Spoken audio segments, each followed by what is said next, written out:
अगर आप भी चाहते हैं कि एसएस फिल्म्स मोतिहारी के ऑडियो वीडियो सबसे पहले आप तक पहुंचे, तो इस चैनल को सब्सक्राइब करें और साथ ही बेल आइकन को दबाना ना भूलें।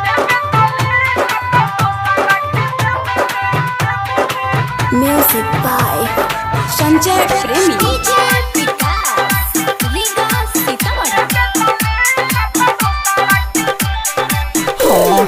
ढेराना मोलाओ भाओ नाओ हमर खेबे दे ढेराना मोलाओ भाओ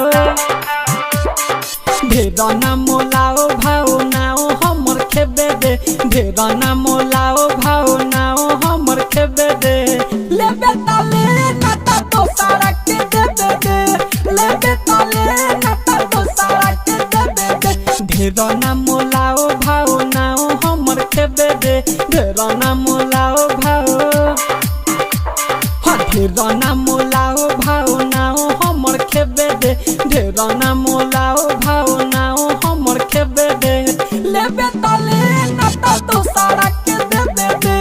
लेबे ताले नाता तो सारा के दे दे। म्यूजिक बाय संजय प्रेमी।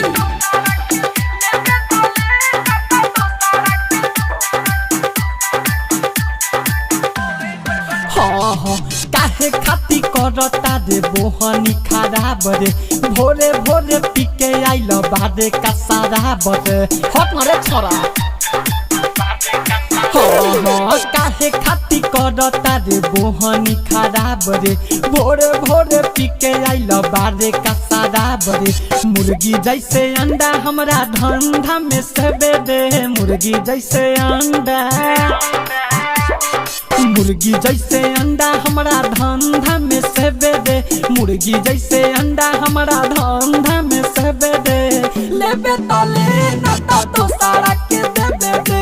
लेबे ताले नाता तो सारा के दे दे।